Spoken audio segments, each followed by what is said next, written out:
अगर आप world map देखें तो शायद ही कोई दो कंट्रीज इतने ज्यादा जुड़वा नजर आएं जैसे यमन और ओमान है। जजीरा अरब की सदर्न साइड पर मौजूद ये दोनों कंट्रीज न सिर्फ शेप और साइज में एक जैसे हैं बल्कि इनकी ज्योग्राफीज और नेचुरल रिसोर्सेज भी ऑलमोस्ट सिमिलर हैं। दोनों ही कंट्रीज में ऑलमोस्ट एक जितने ही ऑयल और गैस के रिजर्व्स हैं और दोनों ही कंट्रीज दुनिया के दो बहुत ही इंपॉर्टेंट चोक पॉइंट्स के बिल्कुल ऊपर हैं। ओमान स्ट्रेट ऑफ हॉर्मुज के बिल्कुल एज पर है और पर्शियन गल्फ से आने वाला सारा तेल और गैस यहाँ गल्फ ऑफ ओमान से ही गुजरकर बाकी दुनिया को जाता है। इसी तरह यमन बाबल मंदेब स्ट्रेट के बिल्कुल साथ है। बाबल मंदेब ही वो पॉइंट है जहाँ से एशिया और यूरोप का 80% ट्रेड गुजरता है। ये यूरोप और एशिया को आपस में कनेक्ट करने का सबसे छोटा रूट है। तो ये दोनों कंट्रीज जियोपॉलिटिकली बहुत ही इंपॉर्टेंट लोकेशंस पर हैं। इसी तरह दोनों ही कंट्रीज में अरब्स रहते हैं जिनका कल्चर और जुबान ऑलमोस्ट सिमिलर है। दोनों ही कंट्रीज में सुन्नी मुस्लिम ज्यादा रहते हैं, गो के यमन में जैदी शिया भी हैं जिनके पास आजकल यमन का कंट्रोल है, मगर वो सुन्नी के मुकाबले में थोड़े हैं। इसी तरह ओमान में 45% लोग इबादी फिरके से हैं, जबकि बाकी 45% पॉपुलेशन सुन्नी है और सिर्फ 5% शिया मुस्लिम्स हैं। लेकिन एथनिकली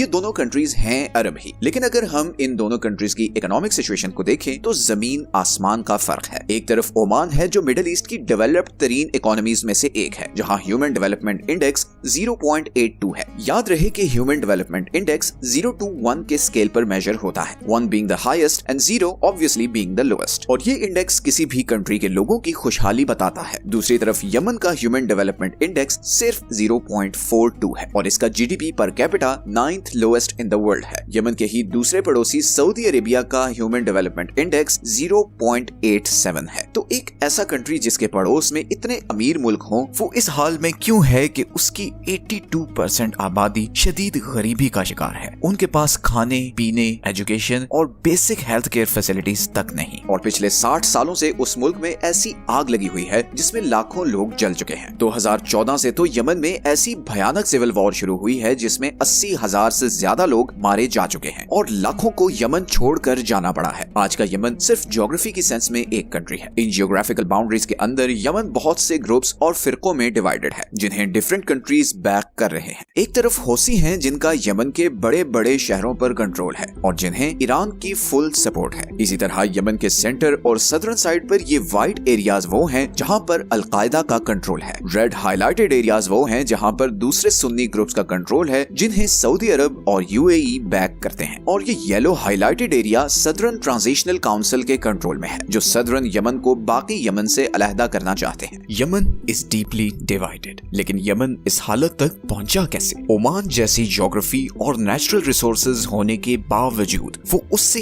इतना पीछे क्यों है? यमन और ओमान के इन डिफरेंसेस के पीछे इन दोनों कंट्रीज की हिस्ट्री, ज्योग्राफी और लीडरशिप का बहुत ही बड़ा हाथ है। सबसे पहले चलते हैं दोनों कंट्रीज की हिस्ट्री में। दोनों ही मुल्क 16th सेंचुरी में नॉन अरब पावर्स के कंट्रोल में थे। 1519 में ऑटोमन एम्पायर ने सारे नॉर्दर्न यमन पर कब्जा कर लिया और अगले 400 साल तक वर्ल्ड वॉर 1 के खात्मे तक यमन ऑटोमन एम्पायर के ही कंट्रोल में रहा। दूसरी तरफ ओमान पर पोर्चुगीज एम्पायर ने 1507 में कब्जा कर लिया और उसे अपनी कॉलोनी बना लिया। लेकिन पोर्चुगीज एम्पायर का ओमान पर यह कंट्रोल सिर्फ अगले 100 साल तक रहा, क्योंकि लोकल ओमानियों ने इकट्ठे होकर पोर्चुगीज एम्पायर के खिलाफ स्ट्रगल की और उन्हें 1650 में यहाँ से भागने पर मजबूर कर दिया और उनसे मस्कत का कंट्रोल वापस ले लिया और यहीं से शुरुआत हुई ओमानी सल्तनत की। ओमानियों ने पोर्चुगीज का सी ट्रेड एक्सपीरियंस यूज करते हुए पूरे इंडियन ओशन में ट्रेड का जाल बिछा दिया। आज के ईरान से लेकर पाकिस्तान, इंडिया और ईस्टर्न अफ्रीका तक का सारा ट्रेड ओमानी सल्तनत के कंट्रोल में था। मस्कत से लेकर अफ्रीका में जंजीबार तक का सारा हिस्सा ओमानी एम्पायर का हिस्सा ही माना जाता था। फिर 1872 में ओमान और ब्रिटिश एम्पायर में प्रोटेक्टोरेट एग्रीमेंट हुआ, जिसके मुताबिक ब्रिटिश एम्पायर ओमान को प्रोटेक्शन देगी और बदले में ओमान के रिसोर्सेज और जमीन में उसका हिस्सा होगा। ये एग्रीमेंट 1951 में जाकर खत्म हुआ और उसी साल ओमान ब्रिटिश कॉलोनियल कंट्रोल से आजाद हो गया। इसके बाद ओमान में जो सुल्तान आए वो बहुत ही अल्ट्रा कंजर्वेटिव थे, इतने ज्यादा कि उन्होंने ओमान में लिटरली सारी टेक्नोलॉजिकल डेवलपमेंट बैन कर दी। मतलब इस हद तक सख्ती की कि आप 15 मिनट से ज्यादा पब्लिक में बात नहीं कर सकते थे, सन ग्लासेस नहीं पहन सकते थे। यही वजह है कि लोगों में अनरेस्ट बढ़ने लगा और सुल्तान की पॉपुलैरिटी गिरने लगी। ये वो वक्त था जब अरब की ऑयल इंडस्ट्री बूम कर रही थी और सारा यूरोप इस तेल पर डिपेंडेंट था और ब्रिटिश नहीं चाहते थे कि कोई इंस्टेबिलिटी हो और ओमान जैसा कंट्री जो इतनी जियोपॉलिटिकली इंपॉर्टेंट जगह पर है वो उनके हाथ से निकल जाए। इसीलिए ब्रिटिश ने 1970 में सुल्तान के बेटे काबूस बिन सैद को अपने ही बाप के खिलाफ कू के लिए उकसाया और 23 जुलाई 1970 को सुल्तान के ही बेटे ने उसकी हुकूमत का तख्ता उलट दिया। लेकिन ओमान के लिए ये कू बहुत ही खुशकिस्मत साबित होने वाला था। सुल्तान काबूस एक इंतहाई जबरदस्त एडमिनिस्ट्रेटर थे। गो के सुल्तान काबूस डेमोक्रेटिक नहीं थे, मगर अपने लोगों के लिए वो किसी मसीहा से कम नहीं थे। उन्होंने अगले चंद सालों में ओमान और ओमानी सोसाइटी को बिल्कुल रेवोल्यूशनाइज कर दिया। 1970 में जब वो सुल्तान बने तो पूरे ओमान में सिर्फ 3 स्कूल, 19 हॉस्पिटल्स और सिर्फ 10 किलोमीटर की पक्की सड़क थी। अगले सिर्फ 15 सालों में सुल्तान काबूस ने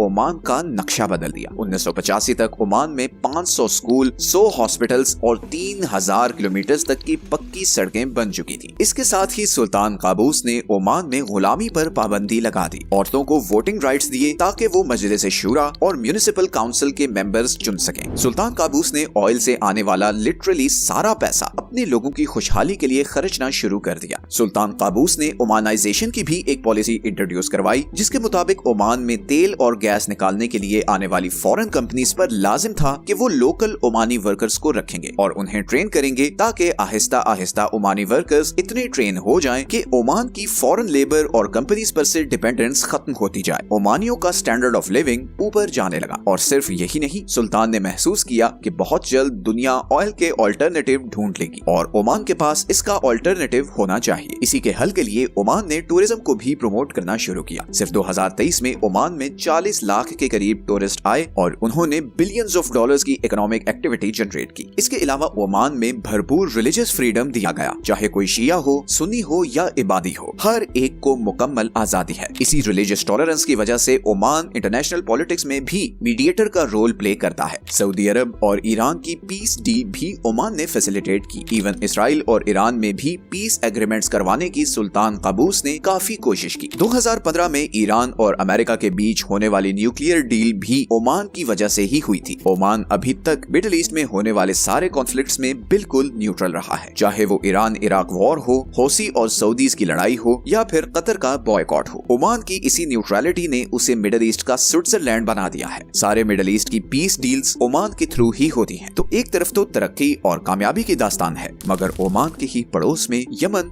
एक बिल्कुल ही दूसरी कहानी है। अभी तक हमने इस वीडियो में देखा कि यमन 16वीं सेंचुरी से वर्ल्ड वॉर 1 के एंड तक ऑटोमन एम्पायर के कंट्रोल में रहा था। लेकिन यहाँ पर बहुत जरूरी है जिक्र करना यमन के एक जियोग्राफिक फैक्ट का, जिसका हिस्टोरिकली बहुत बड़ा इम्पैक्ट रहा है, और वो फैक्ट है यमन की ये माउंटेन रेंज। ये वो सारा एरिया है जहाँ से यमन में ज़ैदी शिया मूवमेंट शुरू हुई। ये लोग इन पहाड़ों की वजह से बाहर की दुनिया से कट ऑफ थे और इसीलिए ये यमन के साहिली इलाकों में रहने वाले लोगों से कंपैरेटिवली बहुत ज्यादा कंजर्वेटिव थे। ये बिल्कुल ऐसा ही है जैसे सऊदी अरब की कोस्टल पट्टी वाले सारे एरियाज जैसे कि मक्का, मदीना और जद्दा में रहने वाले लोग इंटीरियर सऊदी अरेबिया जैसे कि रियाद जैसे शहरों में रहने वाले लोगों से ज्यादा खुले जहन के थे, क्योंकि कोस्टल एरियाज ट्रेड रूट से कनेक्टेड होते हैं और इसीलिए यहाँ पर रहने वालों का बाकी दुनिया से इंटरेक्शन रहता है। और जब इंटरेक्शन होता है तो जाहिर है उनका एक्सपोजर, उनकी टॉलरेंस बाकी लोगों की बनिस्बत ज्यादा होती है। ऐसा ही सिनेरियो कुछ यमन का भी था। ये ज़ैदी शिया 400 साल तक ऑटोमन एम्पायर के खिलाफ लड़ते रहे थे और जब 1918 में वर्ल्ड वॉर 1 के बाद ऑटोमन एम्पायर खत्म हुई तो इस पावर वैक्यूम में इन्हें मौका मिला और इस ग्रुप ने सारे नॉर्दर्न यमन पर कब्जा करके यहाँ पर अपना कंट्रोल कायम कर लिया, जिसे मुतवक्किलाइट किंगडम के नाम से जाना जाता था। यही ग्रुप आगे चलकर वो होसी मूवमेंट बना जिसे आज हम बहुत अच्छे से जानते हैं। तो वर्ल्ड वॉर 1 के बाद सिचुएशन ये थी कि नॉर्दर्न यमन में इस ज़ैदी ग्रुप का कंट्रोल था, जबकि सदर्न यमन ब्रिटिशर्स के कंट्रोल में था। ज़ैदी शियाज को इमाम याहिया लीड कर रहा था, जिसे एक बहुत ही सख्त और इंटॉलरेंट बादशाह माना जाता था। हिस्टोरिकली ये पता चलता है कि इमाम याहिया दूसरे रिलीजियस ग्रुप्स जैसे कि सुन्नी, क्रिश्चियंस या जूस के मामले में काफी सख्त थे, जिसकी वजह से नॉर्दर्न यमन में रहने वालों में इमाम के खिलाफ बहुत शदीद गुस्सा था। अब यहाँ पर एक बहुत ही इंटरेस्टिंग पॉइंट आने वाला है, जिससे आपको पता चलेगा कि ये रिलीजन और देश कार्ड सिर्फ अवाम को बहकाने के लिए यूज होता है। ऊपर के लेवल पर एलिट्स के लिए असल चीज उनका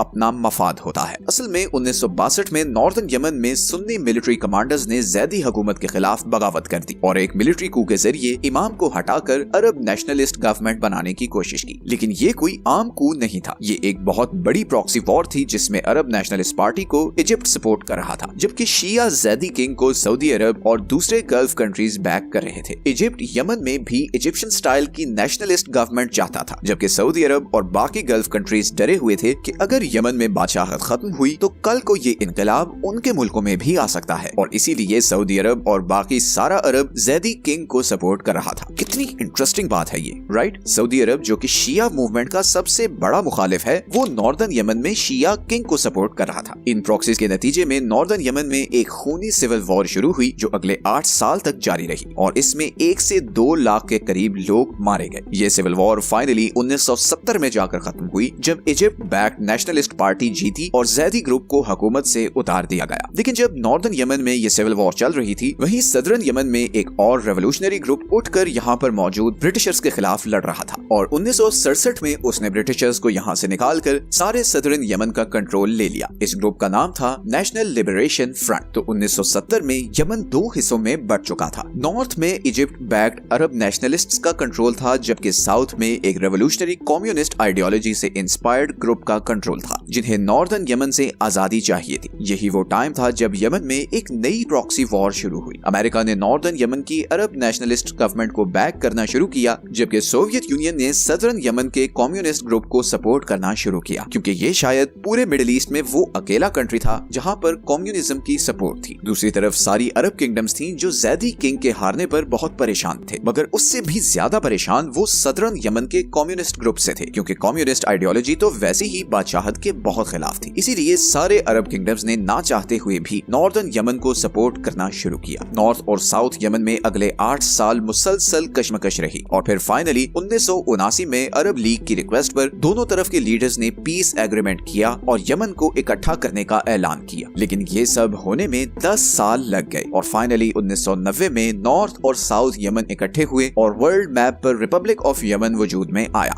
और Ali Abdullah Saleh republic of Yemen के पहले प्रेसिडेंट बने। अब्दुल्ला सॉलेह 1990 से 2012 तक यमन के प्रेसिडेंट रहे, और वो न सिर्फ यमन बल्कि पूरे अरब की हिस्ट्री के सबसे करप्ट तरीन प्रेसिडेंट साबित हुए। 2012 की यूएन की रिपोर्ट के मुताबिक सॉलेह ने अपनी 22 साल हुकूमत में हर साल यमन की ऑयल सब्सिडी प्रोग्राम से $2 बिलियन की चोरी की, और उनसे अपनी फैमिली के लिए वेस्टर्न कंट्रीज में एसेट्स बनाए। एक तरफ जहां सुल्तान काबूस ओमान के तेल का सारा पैसा अपनी आवाम पर लुटा रहा था, वहीं दूसरी तरफ यमन में अब्दुल्ला सॉलेह दोनों हाथों से यमनी अवाम का पैसा लूट रहा था। और सिर्फ करप्शन ही नहीं, सॉलेह ने और भी बहुत सी गलतियां की। सबसे पहले तो जब सद्दाम हुसैन ने कुवैत पर हमला किया तो सॉलेह ने सद्दाम को पॉलिटिकली सपोर्ट किया, हालांकि वो जानता था कि सऊदी अरब और दूसरे अरब कंट्रीज सद्दाम के खिलाफ हैं। सऊदी अरब को सॉलेह की इस हरकत पर इतना गुस्सा था कि जब इराक ये जंग हारा तो सऊदी अरब ने यमन को दी जाने वाली बिलियंस ऑफ डॉलर्स की एड बंद कर दी। और सिर्फ यही नहीं, बल्कि सऊदी अरब में काम करने वाले 8 लाख यमनी वर्कर्स को भी वापस यमन डिपोर्ट कर दिया। इन दोनों एक्शन से यमनी इकोनॉमी को बहुत बड़ा शॉक लगा। अभी यमन इस इकोनॉमिक शॉक से रिकवर कर ही रहा था कि 1994 में सदर्न यमन ने सॉलेह की हुकूमत के खिलाफ बगावत कर दी। सॉलेह ने इन बागियों से लड़ने के लिए अलकायदा को यमन में स्पेस दी, लेकिन इस एक्शन का नतीजा अगले आने वाले कई सालों तक यमन को भुगतना पड़ा। यमन में अब डिफरेंट ग्रुप्स आपस में लड़ रहे थे। साउथ में कम्युनिस्ट थे, सेंटर में अलकायदा थी, जबकि नॉर्थ में अरब नेशनल्स और जैदी शिया थे। यमन अब एक टाइम बॉम्ब था जो किसी भी वक्त फट सकता था, और ऐसा ही हुआ। सॉलेह की गवर्नमेंट के खिलाफ लोगों में नफरत बढ़ती गई, और लोगों में जो लावा पक रहा था वो 2011 में अरब स्प्रिंग्स के साथ ही यमन में भी फट पड़ा। इस खूनी मूवमेंट ने अब्दुल्ला सॉलेह की गवर्नमेंट उल्टा दी। सब ग्रुप्स अब यमन का कंट्रोल लेने के लिए लड़ रहे थे। नॉर्दर्न साइड पर जैदी शिया अब ईरान की बैकिंग के साथ बहुत पावरफुल हो चुके थे, और उनका नया नाम था